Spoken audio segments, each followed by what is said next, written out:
अस्सलाम वालेकुम। चाचा वीज़े वाला एक नई और अहम इंफॉर्मेशन के साथ, वो लोग जो तुर्की वर्क वीज़े पे जाना चाहते हैं वो मेरी ये वीडियो गौर से सुने ताकि उनको फाइल तैयार करने में किन किन चीज़ों की ज़रूरत पड़ेगी वो मैं बता दूंगा। अब अल्लाह का शुक्र है कि वीज़ा सेक्शन जो तुर्की वाला है उन्होंने काफ़ी कागजात कम कर दिए जो चाहिए। अब फाइल करना आसान हो गया है। सबसे पहले आपका पासपोर्ट कम से कम 15 महीने उसकी एक्सपायरी डेट होनी चाहिए। अगर आपका पासपोर्ट 15 महीने से कम पे है तो आप उसको रिन्यू करवा लें। 15 महीने से कम पे होगा तो वो वीज़ा सेक्शन वाले जमा नहीं करेंगे। मैं यही कहूँगा कि आपका कम से कम ये प्रोसेस शुरू करने से पहले आपके पास 18 से 20 महीने पासपोर्ट की वैलिडिटी होनी चाहिए ताकि आपका ऑफर लेटर आने में, जाने में, पुलिस सर्टिफिकेट बनवाने में, वो फाइल तैयार करने में भी टाइम लगेगा। अगर आपका कोई पासपोर्ट गुम है तो आपने उसकी पुलिस रिपोर्ट करवानी है, FIR के पासपोर्ट गुम हो गया, और उसको नोटरी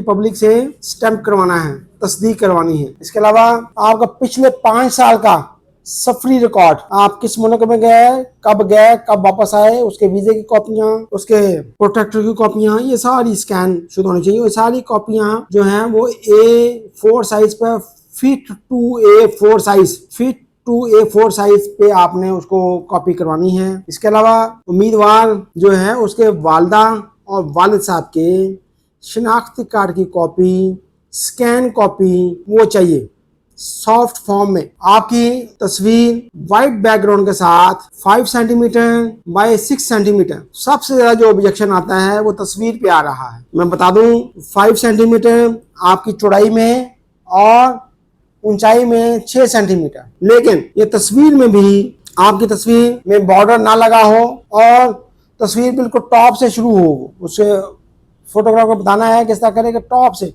ऊपर जगह खाली ना छोड़े वो। और आपका जो चेहरा है, चेहरा यहाँ तक ये 70% आपका कवर करे तस्वीर का ऊपर, ये जो लंबाई वाला हिस्सा 70%, और जो नीचे वाला जो कंधे हैं ये सिर्फ तस्वीर का 30% हिस्सा होना चाहिए। ये हिस्सा यहाँ से लेके यहाँ तक 30% आपको तस्वीर में शो हो। बाकी ये जो हिस्सा है ये 70% तस्वीर में आएगा तो वो तस्वीर एक्सेप्ट होगी। ये ज़हन में रखना आपने। अक्सर तस्वीरें बच्चे बनवाते हैं, 1 दफ़ा बनवाते हैं, 2 दफ़ा बनवाते हैं, 3 दफ़ा बनवाते हैं, लेकिन वो इस काम की नहीं होती। हमारे जो स्टूडियो में हैं वो बाकी सऊदी काम तो करते हैं, लेकिन तुर्की का काम नया है तो इसलिए उनको तस्वीरों का भी बेचारों का नहीं पता होता, तो इसलिए आप लोगों को ये बताना कि तस्वीर ऐसे बनानी है। उसके बाद अगर आप ड्राइवर हैं तो आपके पास असली लाइसेंस होना चाहिए। अगर आप किसी और ट्रेड में जाना चाहते हैं तो आपका ट्रेड सर्टिफिकेट, जैसे वेल्डर है, कारपेंटर है, मैसन है, तो वो आपके पास उनका ट्रेड सर्टिफिकेट होना चाहिए। अगर आप शादीशुदा हैं तो आपकी FRC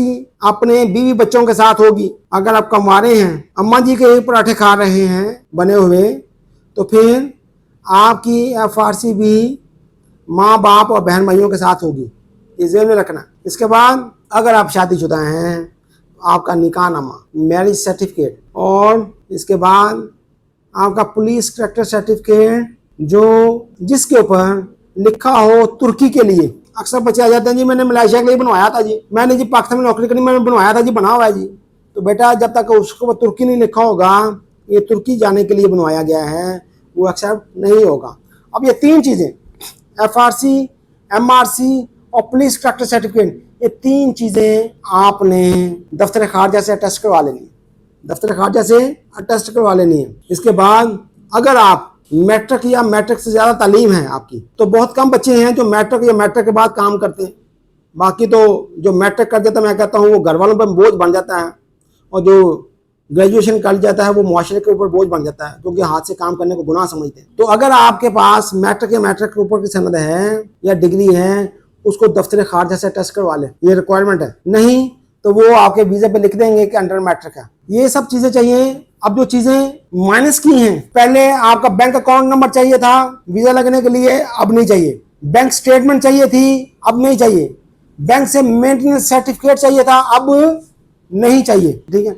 अभी इसके बाद मैं अगली वीडियो में इंशाल्लाह वो आपको बताऊंगा कि और चीज़ें क्या चाहिए। अच्छा, एक और चीज़ मैं जो भूल गया वो है पोलियो और कोरोना का सर्टिफिकेट चाहिए था पहले, अब नहीं चाहिए। पहले जो चाहिए था ये कोरोना वैक्सीनेशन और उसकी पोलियो वैक्सीनेशन कि सर्टिफिकेशन चाहिए थी, अब वो नहीं चाहिए।